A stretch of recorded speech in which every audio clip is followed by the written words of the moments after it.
I'll never forget when I used to get made fun of for listening to Rod Wave. All those motherfuckers love Rod Wave. I wish we didn't record on our phone so I could put you on blast in front of all these nice people. But I still go back and listen to Jay-Z, and I'm like, bro, he had some You hits. do not listen to Jay-Z. After the show, we'll go... No. Show your fucking yearly I music, will. man. There's no fucking way you're listening to Jay-Z. You're such a fucking liar, man. Welcome to the Real Show. I'm Zachary. Joining me as always is my brother Joshua, and today we talk about Drake turning down the Super Bowl. We discuss Jay-Z, and we even discuss the new singles that are coming out. Enjoy the show. I tell you I'm on the road.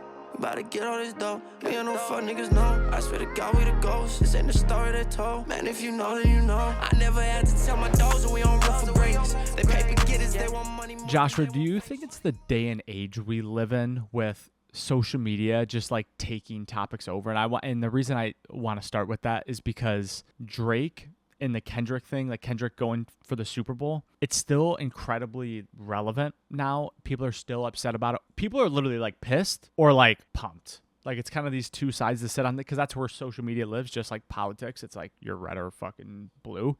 And do you think it's the day and age we live in with social media that like everything just gets blown out of proportion? Or do you think this actually matters? Yeah, I think that social media makes things loud. It makes things more loud than I think they really are. Like you can amplify things on social media more than in the past. Like if I had to go and write a fucking newspaper about it, like you have to be really fucking passionate about it rather than it's 2 seconds. I think that Kendrick's gonna do a good job. Like I truly don't think that it's a big deal at all. The only thing that I thought was interesting was the Breakfast Club was talking about how when Kendrick Lamar was announced as a Super Bowl, that OVO sent Kendrick, Jay-Z, and the NFL basically a note from their lawyers saying, if you call Drake a pedophile on the biggest stage in America, we are going to sue the fuck out of you. Is that real though? 100%. 100%. It's just a warning, basically being like, hey, if you call me a pedophile in front of all these people, I'm going to sue the fuck out of you. And if I'm Drake has a lot more money than Kendrick, 1,000%. Now, the NFL, that's a little different, but the NFL is going to play it safe. The NFL is going to be like, Kendrick, do not say he's a pedophile. Nor would they want that regardless. They don't want people talking about pedos at all.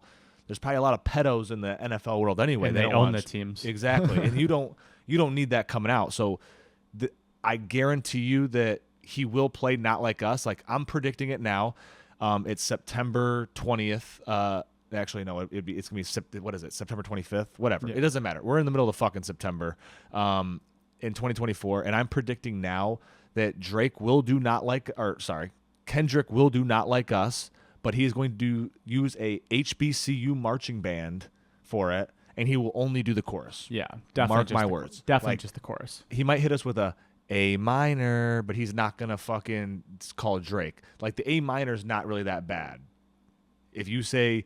Now Drake, I heard you like him young. Right? No. You're getting sued the fuck out of. Block one. That's kind of. It's kind of like it's got a ring to it. Yeah, I will say, as Not Like Us was a good song. Like that was a good. It's 100% a good song. And, but that's what made it good. But this is what I was talking about before.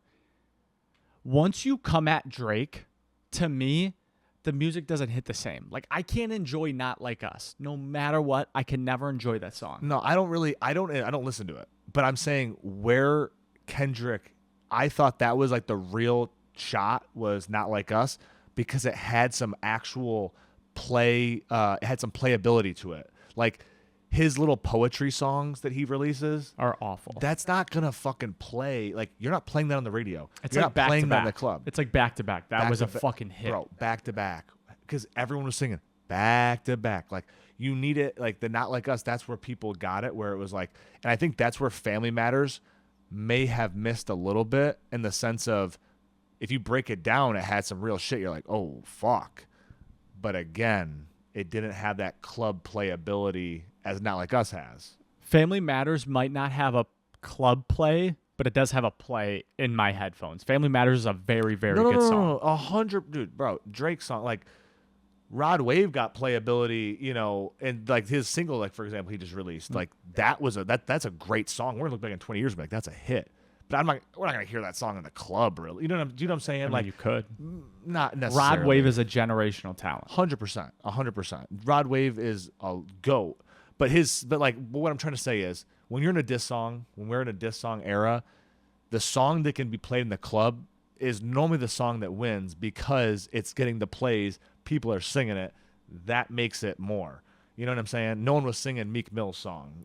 For sure. Whatever the fuck that was. For sure. Wasn't it Drake? He's like, can someone say the first 3 words of Meek Mill's like diss song? But anyways, yeah. I want to touch on the Rod Wave thing because you already brought it up. Rod Wave dropped Passport Junkie. He's going on a tour. Obviously, probably has a project brewing in the next probably 10-ish months. Obviously, he just dropped Nostalgia, which is by far his best project. I think he has to drop before 2024. I think he has to. You mean 2025? No, I think he should drop in 2024. He hasn't dropped in 2024, has he? Yes, he has. What did he drop? Nostalgia. Was that? It must have been early 2024. Maybe that was 2023. No, it was 2023. Nostalgia is 2023. So that's what I was saying because he has the accolade of the last 5 years. 5 in a row. Yeah. So will you explain it then? Yeah. So what he's done is he's pretty much went #1 with every project that he's dropped the last 5 years, which he's the very first artist to ever do that. The very first. I remember because it's 5 years in a row. It was 5 number and he's ones, about to make it 6. But only if he drops in 2024. So that's why I was saying he has to drop in 2024. He commented on that and literally said he's like it's about to be 6 for 6. But he's going like his tour starts in like a month or two. So that's how these artists do it. They drop the album right before they go on tour, so it balls up everything where people hear the new album, they're like, holy fuck, I need to hear that. And then you go to his concert, and you're not necessarily going to hear the new shit. You're going to hear the shit that people want to sing and have heard. Like he'll play the best 2 songs from the project. 100%. It's like what he did for Nostalgia. Nostalgia, he played Great Gatsby, and I think that was it. Maybe one other 2018. one. Sadie Jean. He played 2018 because Sadie Jean. And Sadie Jean killed it. Listen, I've been to Rod Wave the last 2 years on tour. I'm just got my tickets to go again, so I'm going 3 for 3. I bet his track list will change 1 or 2. Like, you know, it's going to be a couple song different. And I wish Sadie Jean was back because that girl can sing. Like, I wish I would have saw her on her tour because she's got some pipes on her. She's going to be big. I'll never forget when I used to get made fun of for listening to Rod Wave. People used to be like, "Oh, you're in your feelings, whatever," and then those same people, in those same people, a year later, were like, "You know what? You were right, bro." I was at a golf course one time, and I was like, it was a golf course where you had like the speaker in the cart, and I'm like got like Rod Wave playing, and I'm like passing by the clubhouse, and man, this guy goes, "Man, turn that sad shit off." And I was in like South Carolina, and they were all flaming me, and I'm like, "Bro, you guys don't like Rod Wave?" And they're like, hell nah. And like I'm like, bro, all those motherfuckers love Rod Wave because how the fuck do they know I was listening to Rod Wave? Like straight up, like I was in the deep cuts of Rod Wave. Like it wasn't like I was listening to Hard on Ice. Actually, that reminds me. Did you see that snippet of Jack Harlow singing Hard on Ice in his car? Oh, shit. Brand new, or is it old? Yeah. All right. Play it right now. I've been broke so many times, I don't know what to believe. Mama said it's my fault. It's my fault. I wear my heart on my sleeve.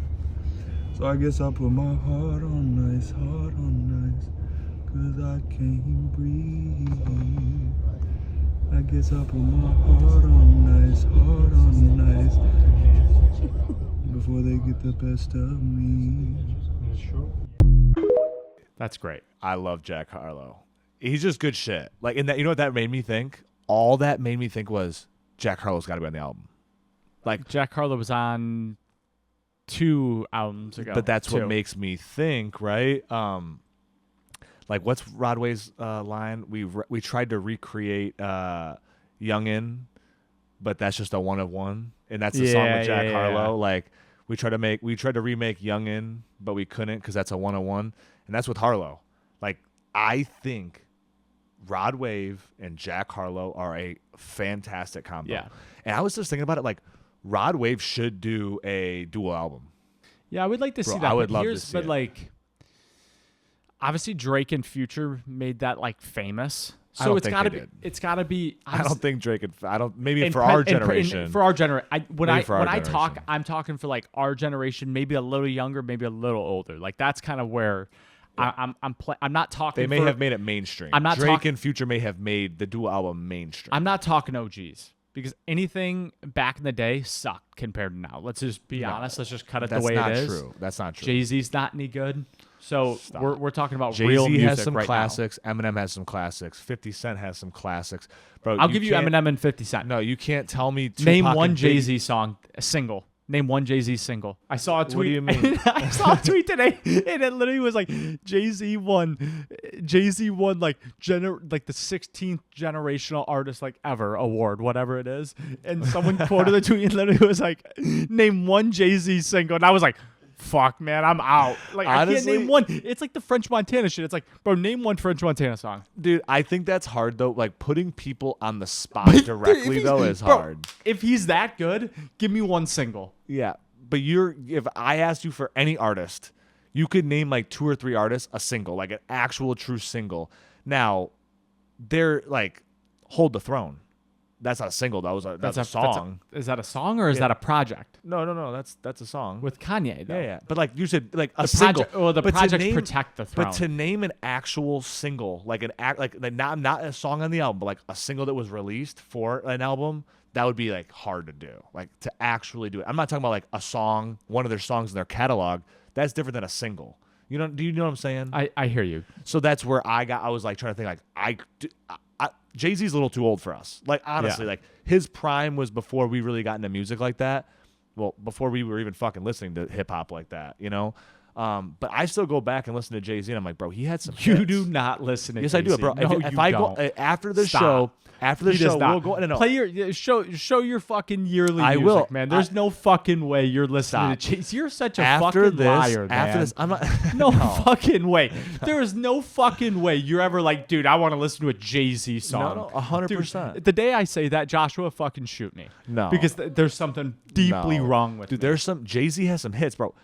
Listen, I don't go out and seek some of Jay-Z's older songs, but he has a couple songs with Drake, DJ Khaled that I genuinely have listened to this year. I would fucking prove it. And if I went back and actually looked at my phone, But those are collab projects. it doesn't matter to me though. the only time I would listen to Jay-Z. I like Jay-Z. Like if you go back on my phone right now and actually look and saw, There's no I bet fucking you way I you have real Jay-Z songs. I bet you I have 4 to 5 albums that I have listened to because, bro, there was a time where I went back and listened to like all the throwbacks, like all of Eminem's old shit, all of 50 Cent's old shit, some of Jay-Z's old shit. Like I went back through the relics because I was like, man, all of these great albums, like, do they still stand the test of time?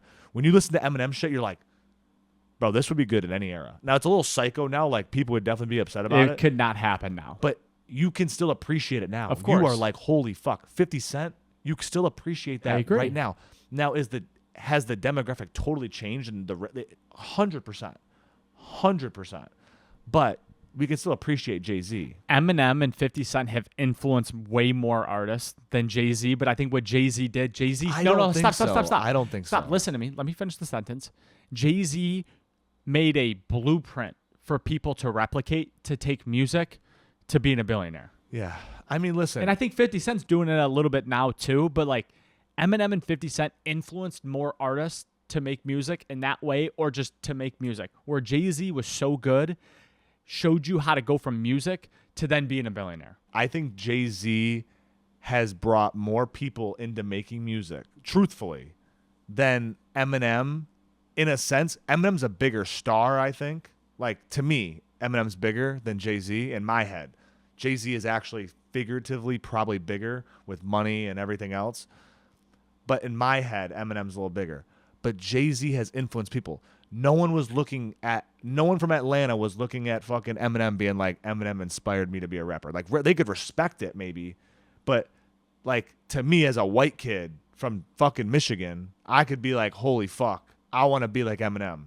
You know what I mean? It's the same way how some black kid in the Bronx can be like, I want to be like Jay-Z. You know what I'm saying? Like, For sure. There's a difference. And when hip-hop is predominantly a black artist, I don't know how many were influenced by Eminem. They might respect it and be like, I appreciate Eminem. He's a killer. Like, he's great.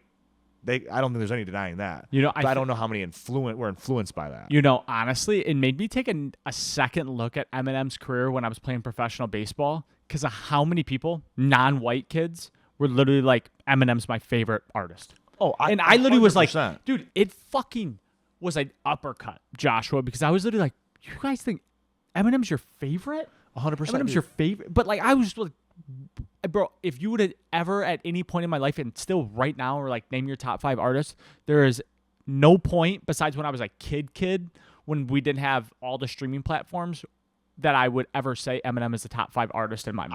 I would put Eminem in the top 5. If I was building an all-time list, no bias, yes. Yeah, but when we do lists, it's like year to year. Like in 2024, is Eminem my top 5 artist? No. But all time, of course, bro. You cannot. When you're talking catalogs, like you put people's catalogs up against each other, 120%. Eminem's. If I'm building a Mount Rushmore, I'm putting Eminem on it. Yes. But if I'm building a selfish list of top 5, there is no way I'm ever putting Eminem on it. I mean, that's fair. And Jay-Z wouldn't fucking sniff top 50. No, come on. That's disrespectful. Top 50. In my selfish list? No. Bro, There's not 50 artists better than fucking Jay-Z. Outside That's of Empire ridiculous. State of Mind, I don't know if I have a Jay-Z song downloaded. No. And that's a single for you right there. Empire State of Mind. That was definitely a single off an album. There you go. I named 100%. it. I fucking named it, baby. That's great. But like you're talking about a couple of the collab projects with Drake or DJ Khaled. Of course I have those. Yeah. But I'm saying like a straight Jay-Z. So maybe I have what is it? Dust your shoulders off, feeling like a pin, big gone. Dust your shoulders. That I think I have that one downloaded. So I have 2 Jay-Z singles on my phone. Yeah. I mean, listen. I know for a fact you have a lot more than 2 Jay-Z No, songs. I don't. 100%. And you definitely don't have 4 projects. I worth. bet you I do. I wish we didn't record on our phone so I could put you on blast in front of all these nice people. It doesn't matter. And especially if anybody made it this far. These are like deep cut. We can do a They cut- might unfollow us. Yeah, we can do a cutaway too if we want. But I do want to transition a little bit because I think I think you need to put some respect on this person's name. Yeah. All right. Let's do it. 4 Bats just dropped with Lil Baby. I think that 4 Bats, if you don't know, you should know by now. But I think he's got to be one of, if not the most up and comer in the game right now in hip hop / R&B world. And I say it because he's got a lot of motion and he's actually dropping fucking music. I think the biggest thing, we always talk about this, these new artists have one good song, they stop dropping music. They stop it, and it honestly annoys the fuck out of me. 4 Bats just dropped a single with Lil Baby. I think it was the Lil Baby verse I've been waiting for him on a feature. Like, normally they're all a little too hard for me. I'm like, it's not really what I'm into. The Soft Baby, this shit was hot. Yeah, the projects roll dice, and it's hard to go against that 4 Bats isn't one of the most up-and-coming artists. Like, it's hard to debate that just with his viral moment, signing with OVO or whatever he is. Obviously, it's just crazy what he's been able to do in such a short amount of time, so it's hard to go against that. I'm also not in the deep cuts of, like, who's up and coming. 4 Bats is very good. He's very good. Now, talking about the song's good. I like 4 Bats' part. Now, I'm going to be critical about Lil Baby, and I think a lot of people have been very critical on him. People have to understand, one, very soft and slow music, I think Lil Baby can do a little bit, but I don't think he can feature with somebody who does it. I think listen, I will agree in that sense. Like, when I think of 4 Bats, like, if I could give him some advice of, like, if he could pick any feature in the world right now, who I'd pick for him, without a doubt, obviously, like, if he could get, like, a Rod Wave, I don't think Rod would. No. But if you could buy one, I'd say Rod. But the person that I think is the most obtainable and I think would be a fucking perfect feature for 4 Bats, T-Pain. That's interesting. T-Pain would fucking murder it. T-Pain is so hot right now. Yeah. Like, he's great. He's great. I'm on top. Great, again, great performer. Got hits. Makes good music. Well, that's kind of a left field take. I like that. But I would say because 4 Bats has such a different tempo than I think the music game's accustomed to. It's very slow. It's very unique. It's very patient, very unique. And I think Lil Baby just struggles a little bit with the pace. And this is what I really want to say, because I want to always end with positive, because this is a no-hate channel, and I'm obviously a white kid from Michigan that could never make music at that level ever. We have to give some respect to Lil Baby, because you have to understand, from when he started making music to being culturally relevant was literally like 8 months. Yeah. So what we're seeing right now in Lil Baby's world, where everybody's like, it's the same shit, it's this, it's that, he's growing up in front of our eyes. 100%. He's going through what Lil Durk did 8 years ago when no one knew who the fuck his name was. Lil Durk was in music for 10 fucking years before anybody gave a fuck. 100%. 10 years he put in the work. Lil Baby's been in the music for 4 years, and we're just seeing the growing pains of what it is. 100%. Obviously, at a high level, Lil Baby can be incredibly good. We've seen it. He's had like Project of the Year. He had Song of the Year. Like, you don't do it's like the Roddy Ricch thing.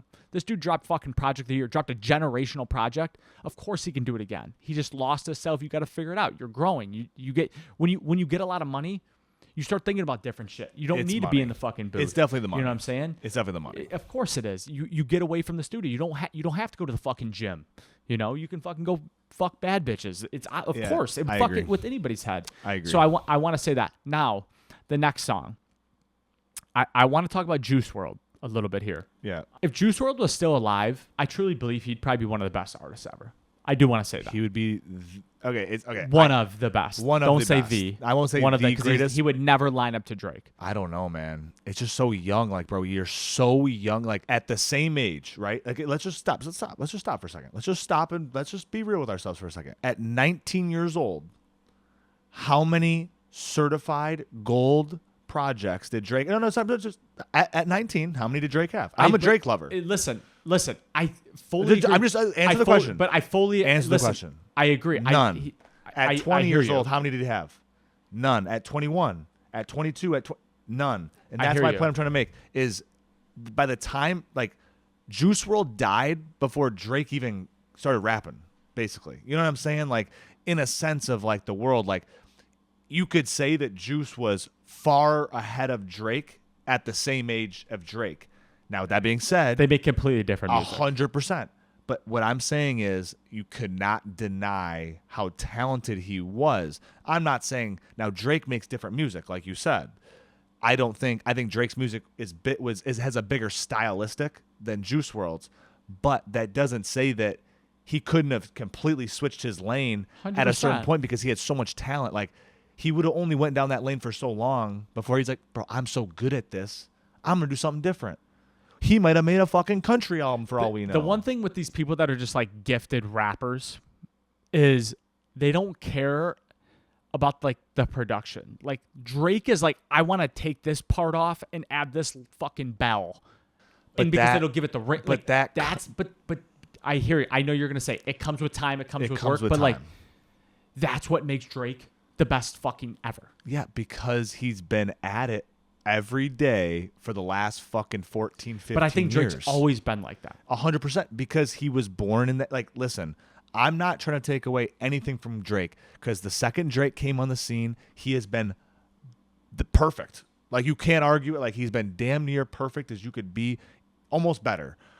But what I'm saying is, it's hard to compare a tomato to an apple at this point and be like, oh, it could, like, Juice died way too young. There's always going to be that factor, like the what if, and that's what makes him so great. It makes him even more of a legend because you don't know. It's like the Tupac thing.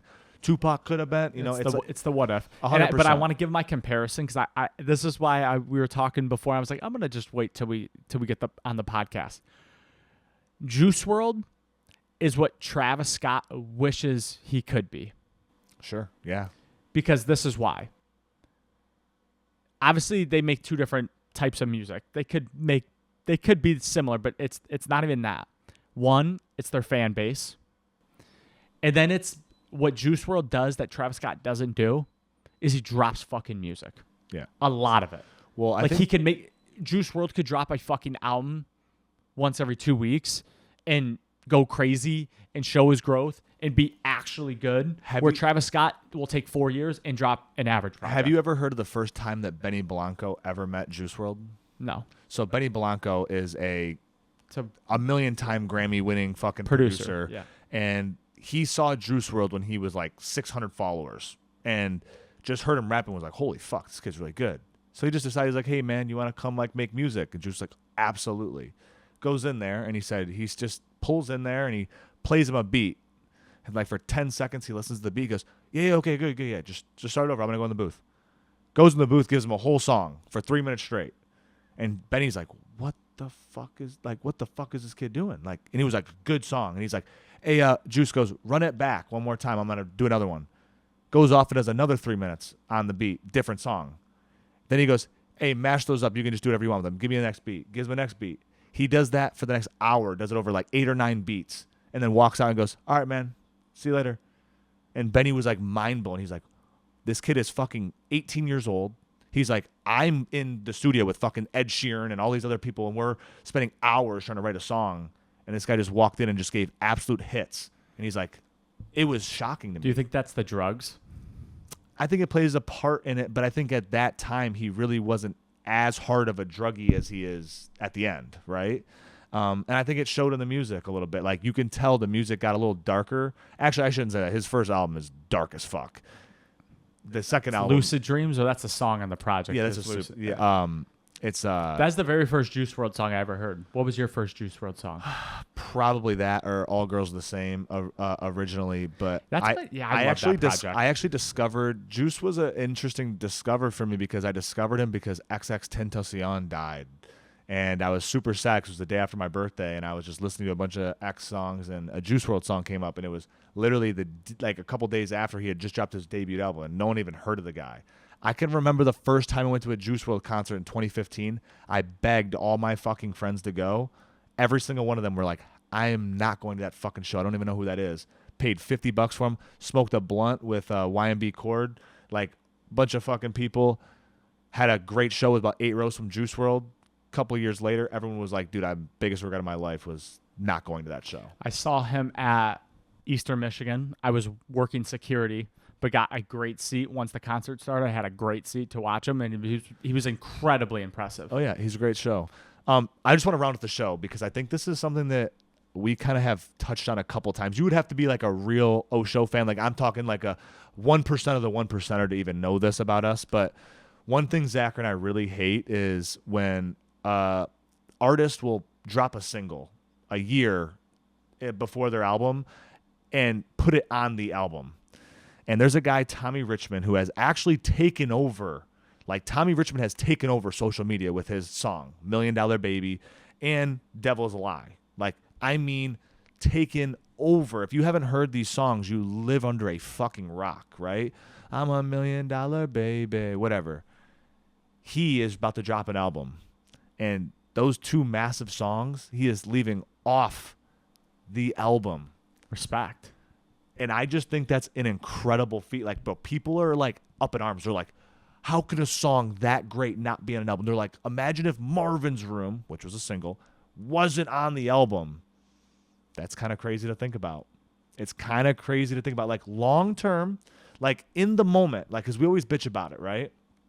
In the moment, I'm like, why would they put this song on? But then when you play the song, when you play the album back 5 years later, you're kind of like, this song really fits on the album and it does really well. So in that context, what are your thoughts on this? I think that's incredibly interesting. I'm trying to process it because I become so accustomed to it. Yeah. Where it's like, now it's like, whatever. Like, yeah. You know, and you might skip it the first couple times when you listen to it because you're like, fuck, I already know what that is. And then you kind of listen to it, but it's really true because albums it's like artwork. Yeah. You know, it's something that 5 years later you can listen to it and discover a song you didn't really listen to and become your favorite song. Right. That's what's so great about music. I think that's incredibly interesting. I don't know if it's like a play on like social media where that's why he doesn't want to take it. I don't know. Like, the one thing I've always known, and this is from my personal experience, when you have the single, I usually delete the single off my library when I download the album if it's already on there. So I don't know, it might not, but I wonder if that affects the plays or how it goes on how it goes on the playlist. Maybe like total streams it adds up, but I wonder if on like the streaming platforms it goes into a different way. Like, you know, if you drop it on the project, well, it's gonna drop off the playlist because they're listening to the other one, not the single version. You know what I'm saying? Like, yeah, I don't know how that those works. Should be connected by now. Like, they aren't though. I know, but I'm saying, like, at least not on in Apple the Music. system they should be connected. But beside the point, there's got to be some reasoning for it. Unless Tommy, and again, he's only 24 years old. He's been in the music game for what he says is a decade, which is hard to believe he'd be at 14 years old. But he's been making music, he said, for 10 years. And he's finally now popping, which is, again, what we talked about, right? He's gone through that growth. There's popping at 24? Yeah, he's popping at 24 years old now. That's great. That's He's great. a kid. He's a that's what my point is. But he said he's been working at it for 10 years, so it doesn't matter if you're a kid or not. I don't know. There's just, to me, he must be like very in his own artistic bag right now, where he's like, I got other $1 million babies, which hard to believe in a sense, but kudos to him. I respect that. I respect that. And honestly, if you made it this far, thank you for watching. Drop a like, leave a comment, subscribe. And as Joshua always says, but I'm going to beat him to it. If you made it this far, comment wristband. Say black or white wristband. We'll send you one. Free shipping. Thank you for the support. Until next time. Love you guys. I gotta stack out this gold. I tell you I'm on the road. About to get all this dough. Me and no fuck niggas know. I swear to God we the ghosts. This ain't the story they told. Man, if you know, then you know. I never had to tell my dogs that we on rough for greatness.